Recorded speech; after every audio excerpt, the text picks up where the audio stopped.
Has the minister seen the fully unredacted contract? No. Has Privy Council, has PCO seen this contract unredacted? My sense is no, they would not have seen it. So the previous deputy minister saw the contract? Well, I'm assuming that. I don't know that for a fact. What about legal? Like, obviously, there's some legal folks that would have to see it. Is there a legal department that would have seen this? You're telling me the legal team for a $15 billion contract doesn't see the entire contract? You would have a lawyer sitting beside you, which would be normal for any other private company to have lawyers in the room when you're making these negotiations, because they're going to see those details. We do not have legal sitting in with us. Get ready, folks.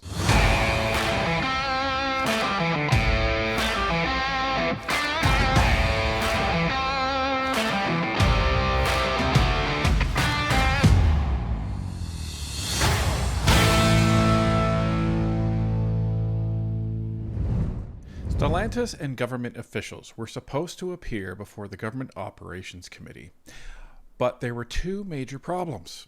Stellantis never showed up, and the officials who did openly fought against releasing the contract. They admitted the minister never reviewed it and defended a chaotic negotiation process where legal advice was almost an afterthought.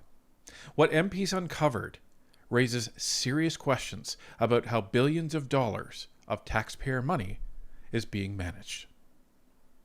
Let's take a look. Usual 5 or 6 minute time.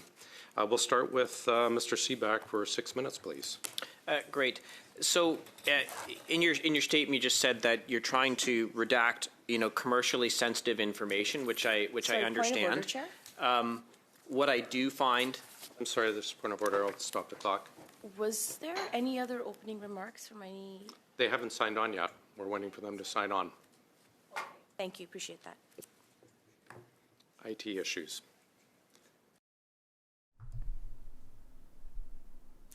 So, that's Ikra Khalid asking, where's Stellantis, basically?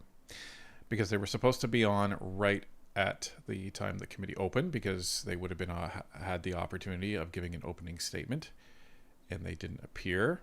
And they were saying, well, hopefully when the government officials are done their opening statement, then they will be there. And the fact that they were not, Kelly McCauley went straight into questioning, and the Liberals, surprisingly, were like, well, where's Stellantis? Not there. So this is raising some problems. Sorry, go ahead, Mr. Seaback. Thank you very much. And I respect that you're trying to make sure that commercially sensitive information isn't available. What I have found when I've reviewed this agreement, and in fact reviewed other publicly available documents like the CIF agreement 810-819553, which is related to the agreements that we're talking about today, is that the redactions are not consistent. And so what I want to understand is, if you're saying it's commercially sensitive, that's the basis for the redactions, then why is there sort of a lack of consistency between the redactions and the documents? So, for example, in CIF agreement 810-819553, you redacted the costs of the various the funding agreement, but in CIF agreement, the one that we're talking about here, 813-816-251, the dollar amounts in fact aren't redacted, and the dollar amounts of the other agreement are in that document. Like amendment number 2 of CIF 816-251 puts in the full amount of the $15 billion contribution. So it's not redacted in this document, but it's redacted in another. Can you explain that inconsistency? The question. I don't have the other agreement that you're referring to with me. However, what I can say is that when we do get a request for documents for committees, in any case, we always approach the companies at the end of the day to make sure that we actually have a process in terms of understanding what they feel is commercially confidential and could be harmful to their competitive position. And we review that with the companies to make sure that in our assessment, we also feel that there is some legitimacy to it being commercially confidential. In this case, as I've outlined in the letter to the committee, we feel that the information that is not included or that is redacted, maybe I should phrase it that way, is legitimately commercially confidential. So it's about IP strategies, it's about investments in R&D, investments in CapEx, which could actually give some sense to the competitors and give them some sense of what they're doing and could harm their competitive position.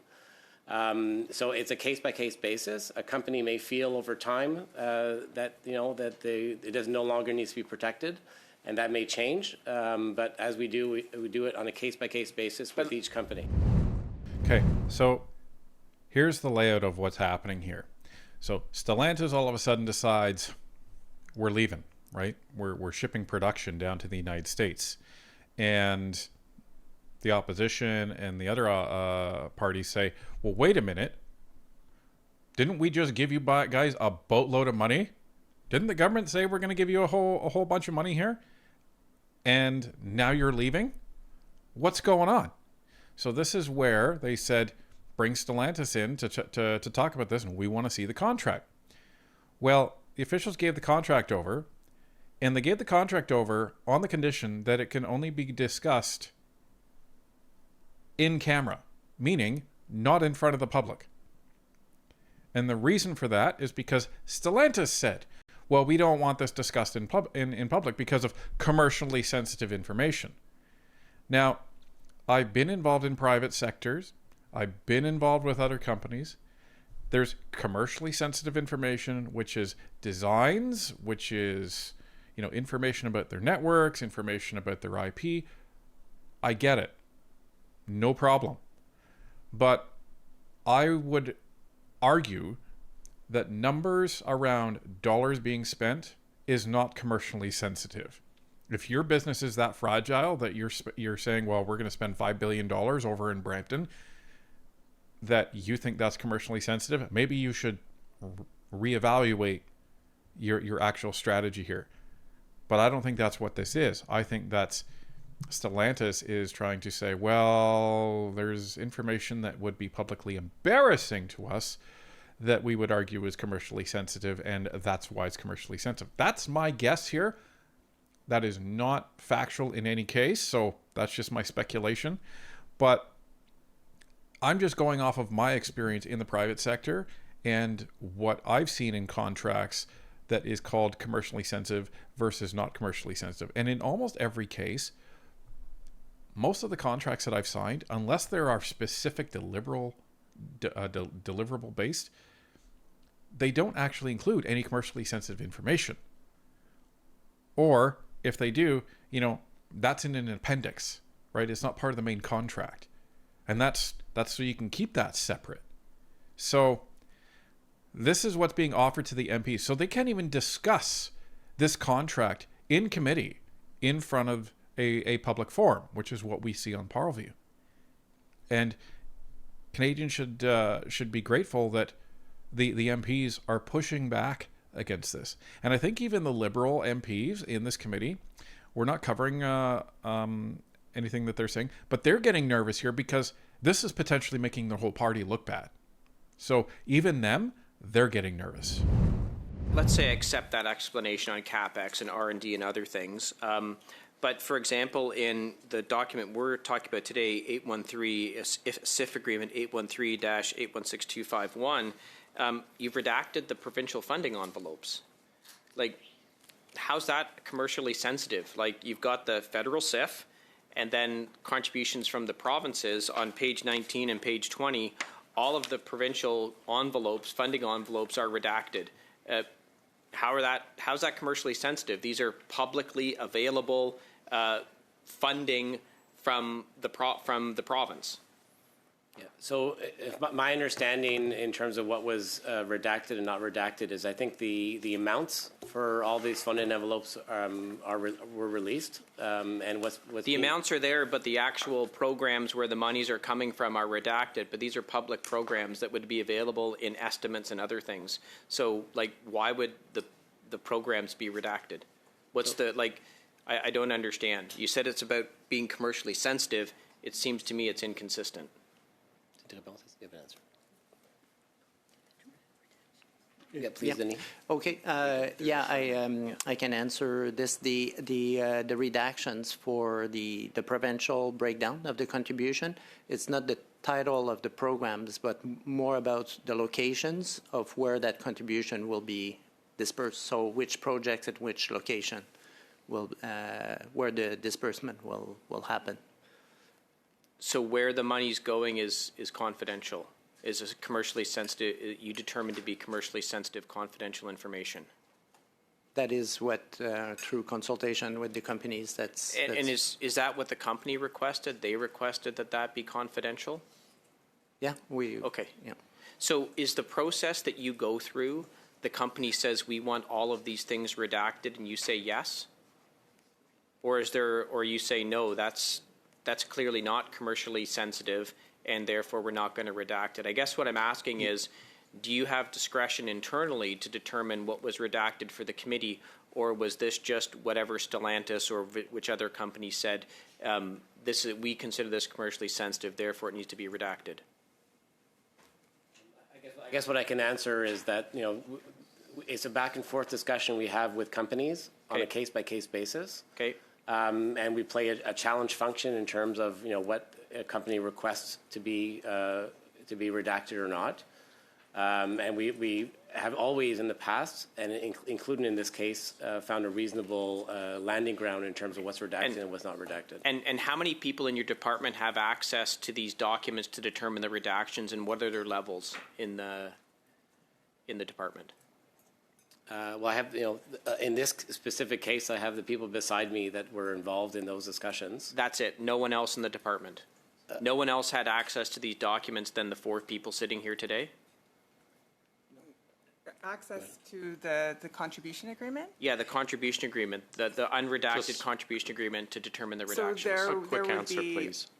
There would be officers within the program that were involved in the negotiation and the development of these documents who would see those documents, yes. So there is a team within the department that works on all of our contribution agreements. But those are treated commercially confidential, and we don't share that information outside of the department without the consent of the company.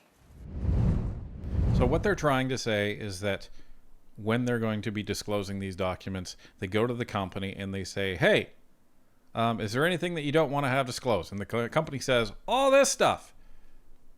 And what they're saying is what their department does is they say, well, is that really commercially sensitive? And then there's a negotiation, and then they land on, what's mutually agreeable. Well, here's the problem. If the company never budges, then is it really mutually agreeable? And we don't know what was redacted, so how do we know whether this was actually justified? And this is the issue. The MPs aren't presented with an unredacted document. This is the issue. And this is why this opening salvo of questioning is so important, because Mr. Seaback is saying, listen, who the heck even decided this? And what's your criteria for commercially sensitive? And it sounds like, well, it's whatever the company deems to be commercially sensitive, and then we go through a consultation process with them. And this is the first sense that we're seeing of how few people actually have seen this document. Mr. Jennings, you're the Deputy Minister. Are you the one responsible for the redactions? I'm not responsible for the redactions, sir. So who was responsible for putting the black ink over all of the parts that were redacted? Who's responsible? Who's the one who crossed each line out? So my team had direct discussions with Stellantis. Sure, but who's the one that had the Sharpie marker in hand? And yeah, so Stellantis ultimately had to agree to what they were willing to have in the shared with this committee in closed doors. Right there, that's the telling point. So Stellantis has to agree. So basically, Stellantis gets to decide. So if they don't agree that something is going to be visible before members of Parliament in a parliamentary committee, then it doesn't get shown. So what's the point of this consultation process? This is what I said before. You know, it sounds like it's a mutual consultation process, but if they have to mutually agree, ergo, Stellantis has to agree, and he just admitted that. So basically, if a company that we've signed an agreement with doesn't want this information to be released, then it doesn't need to be released. That's shocking. Versus what not. As the document that you have in front of you, the condition of that agreement what Stellantis had asked for is that it be shared in closed doors with this committee, and that is why the redactions were as minimal as they were. Okay, the motion from this committee asked for all the documents fully unredacted. So why did we receive redacted documents? So if you wish, I can go through the reasons why we think it's important to protect some commercially confidential Okay, but I'm information. just going to stop you quickly there because I think you've done that already with previous questions already, and in your opening remarks you already made reference to some of that. But what I am getting at is that there's 9 parliamentarians around this table. We agreed to a motion that called for unredacted documents. Ms. Goudreau did a good job of saying that in previous parliaments, there's been fully unredacted contracts put forward to this committee and possibly other committees, and done so in a manner that they could be viewed fully unredacted. How come we did not receive fully unredacted documents, much like other committees have before? Okay, so my answer is first of all is that we have a contractual obligation. So the contract clearly signs what we can release and not release, and it has to be agreed to with Stellantis. It was the first reason. Okay, so which line in the contract stipulates that you have to have redacted contracts sent to parliamentarians? I'll okay. Like there's nowhere in here that said that you have the right to overstep Parliament. I didn't see that written in here. So where do you think that you have the power to disobey the will of Parliament? It's clause 16.1, and just to be clear, I'm not trying to disobey the will of Parliament. What I'm trying to do is find a balanced way to make sure that you can do the scrutiny you wish to do and protect what's commercially confidential.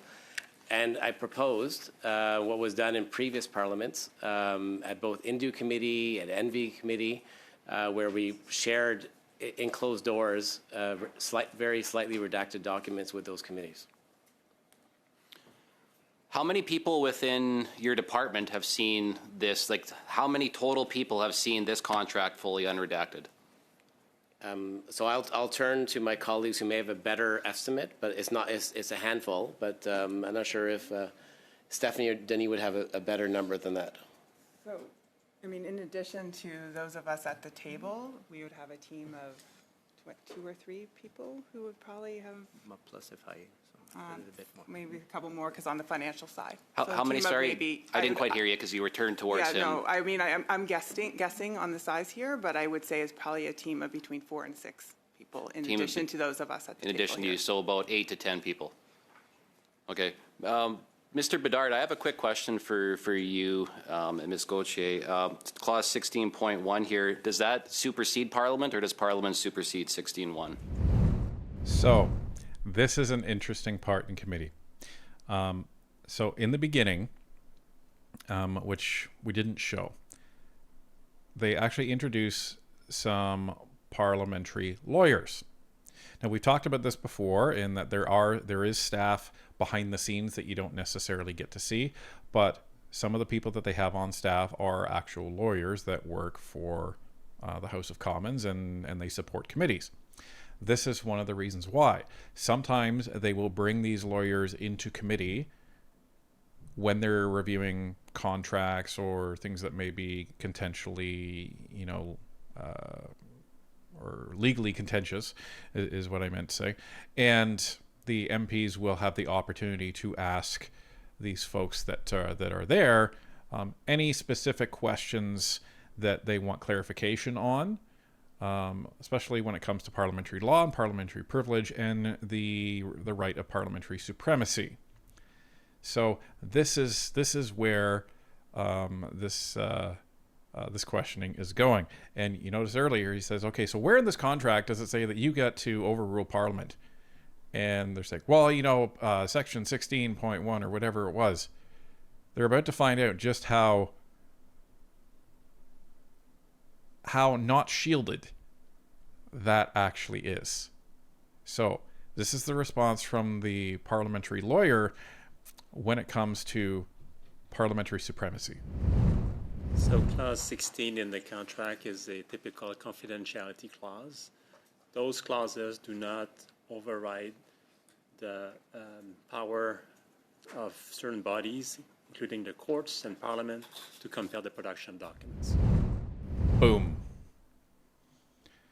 So if Parliament requests something unredacted, the government bureaucrats who are sitting there saying, well, we're not overruling Parliament, but what we're saying is we're deciding what you need to see.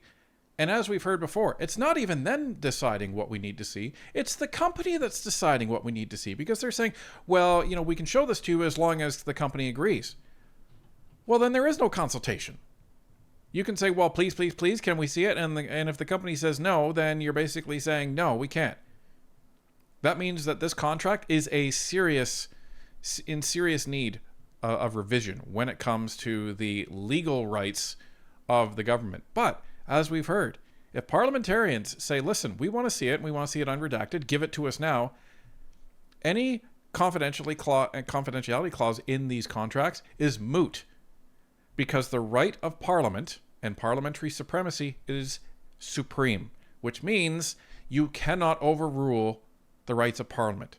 And there's very good reasons for that, because these are officials that we elect, that we put into place, and they speak on behalf of Canadians. So if taxpayer money is being spent on companies, you better damn well believe that we have the right to see whatever's in them. I'll go to Madame Gaudreau for 2.5, please. Thank you, Mr. Chair. I have a question. Is Stellantis coming? Because, look, we're at a dead end. We are still having IT issues with them. I'm not going to judge, but I'm not sensing a lot of desire for them to address the IT issues. So throughout committee, there was question upon question. Where are they? Where's Stellantis? Are they showing up? And there was even some comments made from one of the Liberals on the fact that Stellantis wasn't showing up and that it was unacceptable. And they're right. They're absolutely right.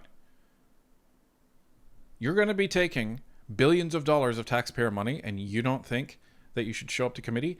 And they're trying to say technical difficulties. So here's the thing. When you actually appear before committee, you do so via Zoom.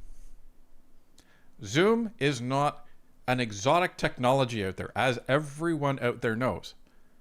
Zoom was provided to a lot of people for free, and it's still free if you only use it for, I think it's like 45 minutes during COVID and even now. So, and you don't even need to pay for it to connect to somebody else's meeting. So this is not rocket science. And companies out there use Zoom all the time. I know, I've rolled it out. So this is not new. So the fact that they're trying to say that they can't connect to a Zoom invite and they're supposed to be a multi-billion-dollar auto company, give me a break. I'm speechless, Mr. Chair.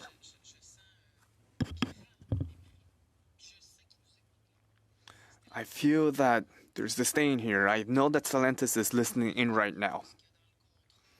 You shall see what's in the contract. But between you and me, Mr. Chair,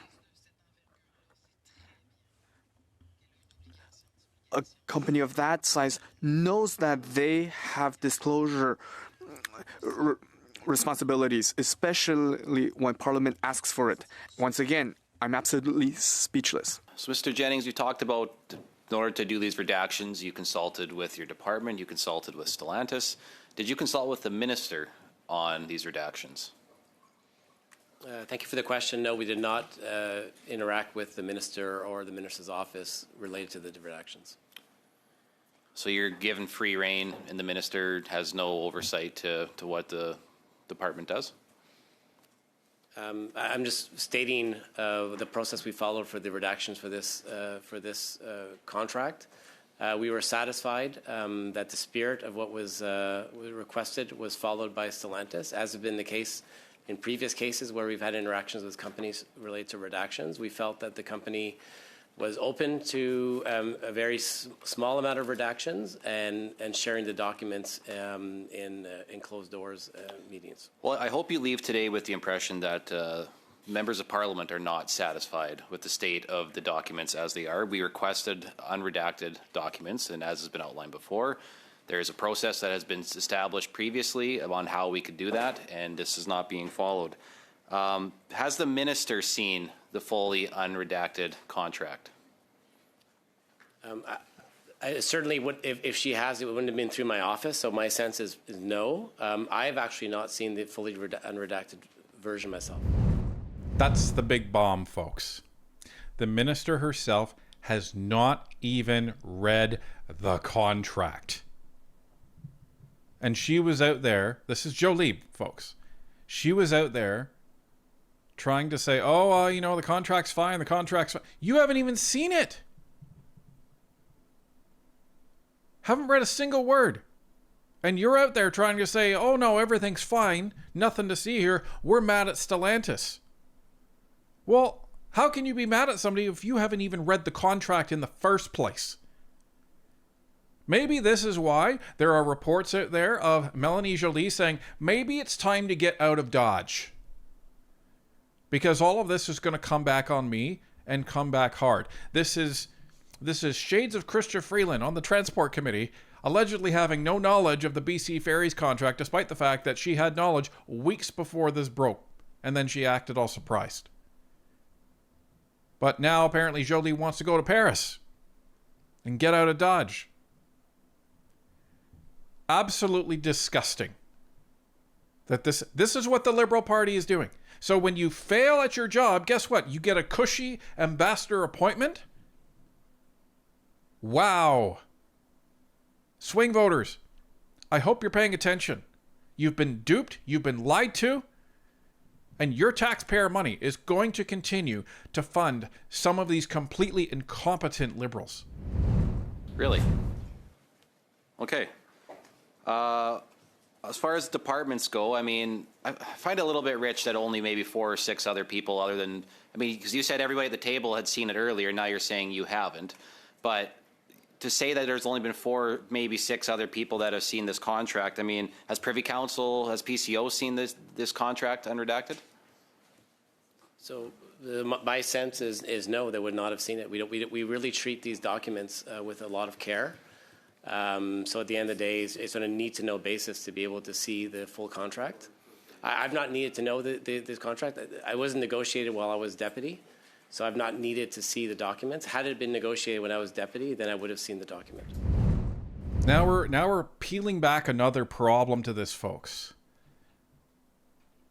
So you have these contracts, these contribution agreements, these funding agreements that are going out there. Our taxpayer money. And unelected people are making these decisions. They're trying to say that the Prime Minister's office hasn't seen it. Privy Council hasn't seen it. Minister hasn't seen it. Well, who gets to decide where our money is going? And if they're saying there's only basically a couple people that have seen this, I'm sorry. That doesn't sound like a lot of oversight for our tax dollars to me, now does it? Okay, so the previous deputy minister saw the contract. Well, I'm assuming that. I don't know that for a fact. Okay, what about legal? Obviously there's some legal folks that would have to see it. Is there a legal department that would have seen this? So that is a good question. I'll turn it to my team just to say how typically legal is involved with looking at contracts, if that's okay with you. Briefly, please. So I think as was said earlier, we have a standard contract that is developed with legal. Legal gets involved in discussions around specific clauses if there is debate and negotiation and we're trying to land in a position and there's legal risk. But typically, would they review the full thing, Denis, before? I don't think they do. They would see clauses if they were outside the standard. Because we have a template agreement where our clauses are the same. And then what we typically negotiate with the company are the specifics with regards to their statement of work, their benefit commitments, and the like. Those are more about the project and what we're trying, and they're less about the legal commitments. Okay, so you're telling me the legal team for a $15 billion contract doesn't see the entire contract? They would really pulled in where clauses are deviating from what we would typically negotiate, would be my understanding. Denis, is there anything you'd add to that? Yeah, I think there are obviously lots of clauses on those that they have seen, so they would have a real sense of the whole contract. Okay, so you're telling me though that like somebody from legal, there should be more than I would assume that there's somebody that's overseeing the entirety of this contract. You're telling me that it's a piecemeal approach to how we're dealing with these contracts. And you can see how he's beside himself, which is what we all should be. I know there's people in the private sector that are looking at this, and you are face palming, your heads are hitting the table, and they should be. This is not how it's supposed to work, and this goes to a root cause of why our government it's such a complete mess. Because what I saw while I was working in government bears very little resemblance to what goes on in the private sector. Now, is the private sector perfect? There are many companies where the private sector is far from perfect. But the private sector seems to be held to a lot higher standard than the actual government of Canada. I can tell you that. And this is a prime example. So, if I'm negotiating with a vendor, and we're talking back and forth, there's verbal negotiation that goes on, but where the real negotiation comes into is when it comes to written negotiation. So the practice that I usually followed was this, is I'm talking to a vendor, let's just say about something simple, like a piece of software, project, and resources to implement that piece of software. Fairly simple. So what we would do is we would go back and forth on the dollar amount and the deliverables. You know, that's where my expertise comes into play, and we negotiate that with the vendor, and that's verbally, as I mentioned, and multiple versions back and forth on what the statement of work is actually being proposed. Fine. However, when I'm satisfied with the actual deliverables and what I think is going to be a fair price, there is never, ever, ever, ever an instance where I would say, well, this looks like a standard contract that we typically use, so I just won't send it to legal. Never, ever, ever, ever has that happened. Why? Because even if I think nothing's changed from a standard contract that I use, I still give it to legal. Why? Because I want to make sure that they are seeing this from a legal perspective and they are ensuring that we're protected. A, that's due diligence, but B, it's also accountability. Because I know I'm not a legal expert. Even though I may have seen 1,000 contracts, I will still go to legal or the contracts division and I will say, hey, here's the contract, this is my understanding. And they'll say, yep, that's right, or nope, that's not right. And we need to make these changes. Even as something simple as where the law is practiced. So the fact that they barely even talk to legal is astounding on a $15 billion taxpayer contract. Outrageous. But this is what goes on in government. Then how come legal hasn't seen the entire contract? We enter into a negotiation. We have a term sheet that outlines the terms for which how we're going to approach the negotiation. And we have a standard template for our contribution agreements that has been vetted by legal. We then enter into negotiations. That negotiation is led under my team. Under my team, I have an operation group, which is led by Denis. I have a financial group that is led by another DG.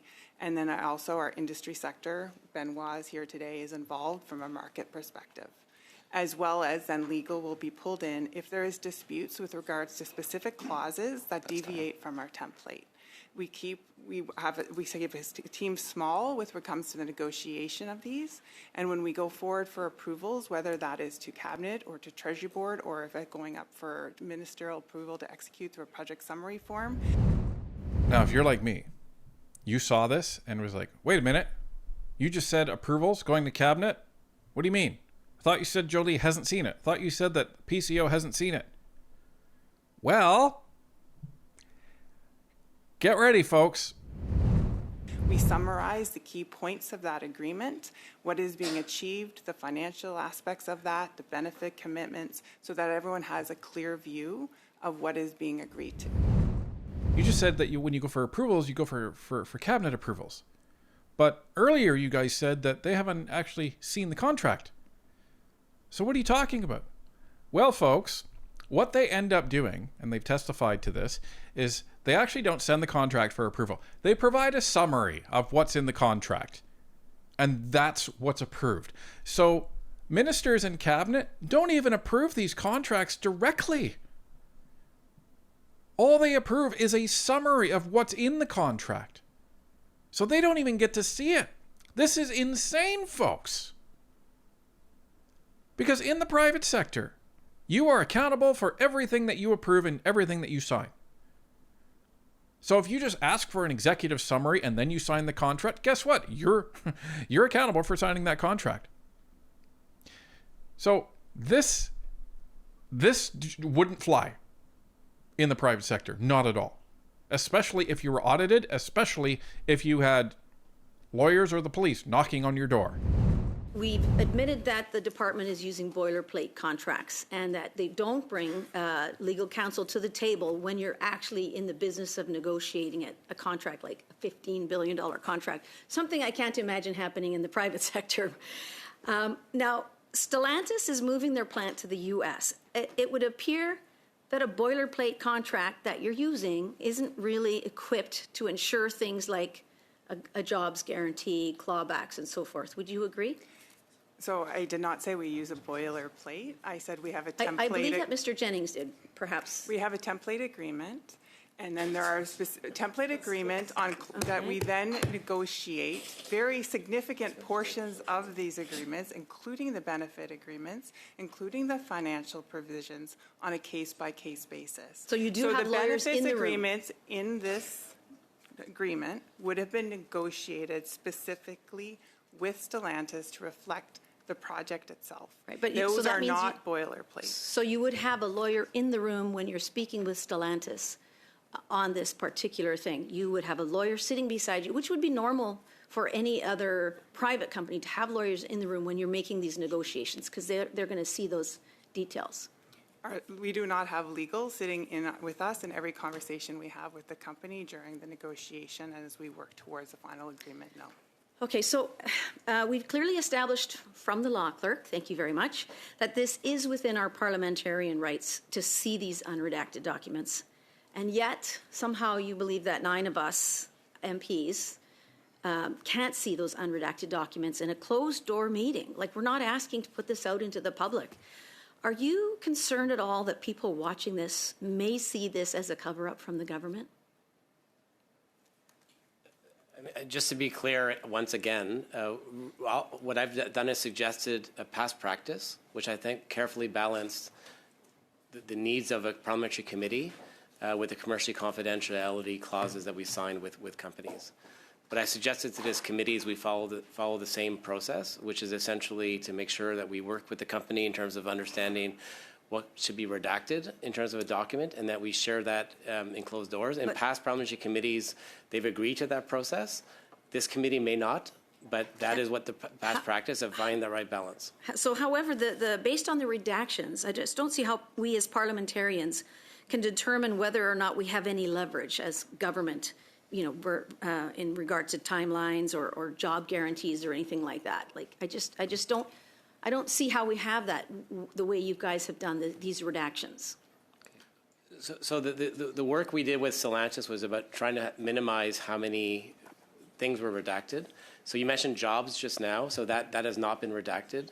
The covenants related to closures was not redacted. These are elements that you could argue are commercially confidential, but the company is willing to share it with this committee in a spirit of openness. However, the wording that's used, and I have no idea what I'm all allowed to say, but the wording that used is so airy-fairy out there. It can be decided in Stellantis's good pretty much every time, based on what I've read. Sorry, I'm not The quite wording, clear the on wording question. in this contract, which you guys have, which again I don't know whether I'm not allowed to use any of the wording, is so general. It's just so easy for Stellantis to be able to argue for themselves. Well, it certainly respects what we think with each company. They're looking to protect what's commercially confidential. I'm not even talking about the commercially confidential. I'm talking about job guarantees. Sorry, I have to interrupt.